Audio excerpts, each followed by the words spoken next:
میرے بھائیوں، میں آپ کو ایک واقعہ سناتا ہوں، پھر اس کے ذریعے سے آپ یہ بات سمجھ سکتے ہیں کہ اگر ایک سچی بات کو اگر 10 لوگ جھوٹا ثابت کرنا چاہیں تو وہ سچ جھوٹ میں تبدیل ہو سکتا ہے۔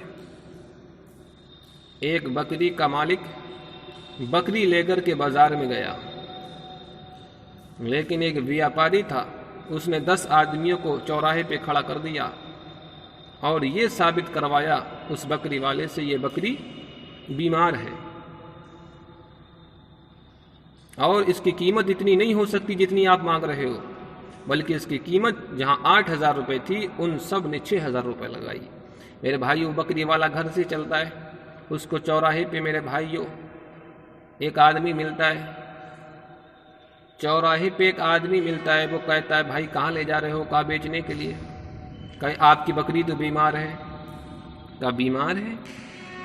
کہاں یہ آپ کی بکری کسی لائق نہیں ہے، کتنے روپے مانگ رہے ہو؟ کہا میں اس کے 5,000۔ کہا یہ 5,000 کے نہیں، یہ فری کے لائق بھی نہیں۔ کہا میں آپ کو نہیں دوں گا۔ تو کوئی بات نہیں، پھر آگے چلتا ہے وہ بکری والا، پھر ایک اور آدمی ملتا ہے، کہا آپ کی بکری بیمار ہے۔ کہا مجھ کو تو اس کی بیماری نظر نہیں آتی۔ کہا نہیں، ہم کو نظر آتی، دیکھو ہم بیچتے ہیں، ہم کو نظر آتی ہے، یہ بیمار ہے۔ کہا بیمار ہے؟ یہ کسی لائق نہیں ہے، فری میں دینے کے لائق ہے۔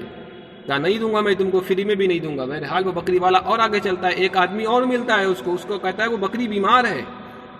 جب تیسرے آدمی کہتا ہے بکری بیمار ہے تو وہ سوچنے لگتا ہے شاید بیمار ہی ہے۔ پھر وہ سوچتا ہے مالک یہ بکری میری کھا رہی ہے، چل رہی ہے، پھر رہی ہے، پھر بھی بیمار ہے اور کسی پیسے کے لائق نہیں۔ پھر تیسرا آدمی کہتا ہے یہ بکری بیمار ہے، یہ کسی لائق نہیں ہے، اس کو ہمارے پاس دے جاؤ، اس کو کوئی نہیں خریدے گا۔ بہرحال جب وہ تیسرے کے پاس ملتا ہے وہ بھی کہتا ہے، چوتھے کے پاس ملتا ہے وہ بھی کہتا ہے، آخرکار وہ بکری والا بکری کو چھوڑ کر بھاگ جاتا ہے۔ میرے بھائی وہ سوچنے لگتا ہے حقیقت میں یہ بیمار ہے۔ تو میرے بھائی اسی طریقے سے جب 10 لوگ مل کر کے جھوٹ بولیں، اور ایسے لوگ جو جانکار ہوں، ایسے لوگ جو دانشور ہوں، وہ مل کر کے جھوٹ بولے میرے بھائیو، تو انسان کو، ایک بھولے بالے انسان کو یہ ضرور لگنے لگتا ہے کہ ہاں حقیقت میں یہ سب لوگ سب تو جھوٹ نہیں بول سکتے۔ اسی طریقے سے میرے بھائیو ہمارے ہندوستان کے کچھ چند بکے ہوئے ٹٹو پیروں کے کٹ پتلی، انہوں نے جب قوم کو یہ بتانا شروع کرا کہ قاضی القضاء فی الہند یہ اختر رضا ہیں، محدث اعظم اختر رضا ہیں، مفسر اعظم اختر رضا ہیں، یہ مجدد اعظم اختر رضا ہیں، مفتی اعظم یہ اختر رضا ہیں، یہ مفکر اسلام اختر رضا ہیں۔ لوگوں نے سمجھا جب اتنے لوگ کہہ رہے ہیں تو حقیقت میں ہوں گے اختر رضا۔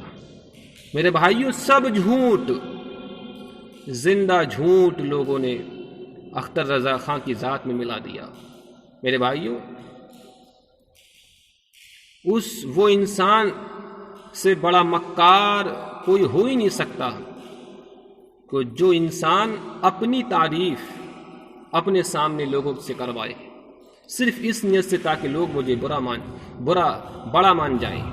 میرے بھائیوں جس نے کسی ایک پاری کی تو بہت دور کی بات ہے بسم اللہ شریف کی تفسیر نہیں کی، اس کو مفسر اعظم ہند ان مولویوں نے بنا دیا۔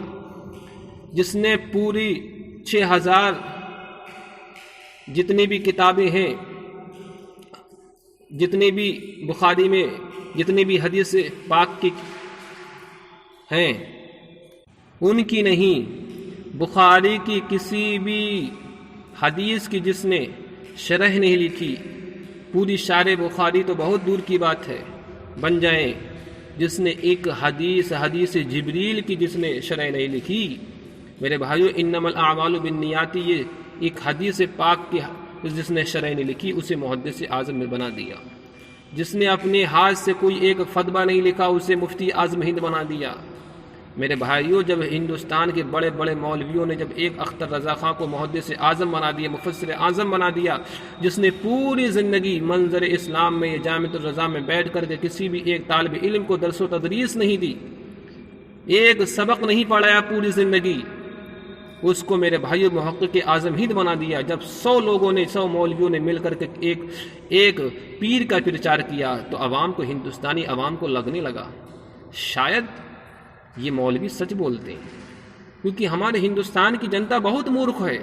چائے والے کو جب پرائم منسٹر بنا سکتی ہے تو ایک اندھے کو اپنا قائد القضا کیوں نہیں بنا سکتی؟ آرام سے بنا سکتی ہے۔ میرے بھائیو، اختر رضا خان کی ذات کے تعلق سے اتنا جھوٹ پھیلایا گیا، اتنا جھوٹ پھیلایا گیا، اتنا جھوٹ پھیلایا گیا کہ ہندوستان کی عوام یہ سمجھنے لگی کہ اگر کوئی آخری نبی ہے تو وہ اختر رضا پیدا ہوگا چاہے۔ میرے بھائیو، ہندوستان کی عوام اختر رضا خان فاضل بریلوی کی اولادوں میں ایک نسل میں ایک اختر رضا خان کی ذات کو اتنا بڑا بنا دیا کہ ہندوستان کی عوام مرید ہونے کے لیے تڑپنے لگی، دیدار کے لیے تڑپنے لگی۔ میرے بھائیو، ایک دیدار کے لیے تڑپنے لگی، مگر کیا کہتے ہیں کہ جب میرے بھائیو کسی کا انت ہونے کو ہوتا ہے، کسی کا پتن ہونے کو ہوتا ہے، تو اب اس کے پر نکل آتے ہیں۔ چونٹی کو جب اس کا انت ہونے کو ہوتا ہے، سانپ کا جب انت ہونے کو ہوتا ہے، اس کے پر نکل آتے ہیں، پنکھ نکل آتے ہیں۔ اسی طریقے سے جب خانقاہ بریلی شریف کے علماء کا انت ہونے کو ہوا تو اس اختر رضا خان کے پر نکل آئے۔ پوری دنیا میں کوئی اس نے ایسا ملک نہیں چھوڑا، ایسی سیاح گاہ نہیں چھوڑی جس نے سیر و تفریح نہ کی ہو۔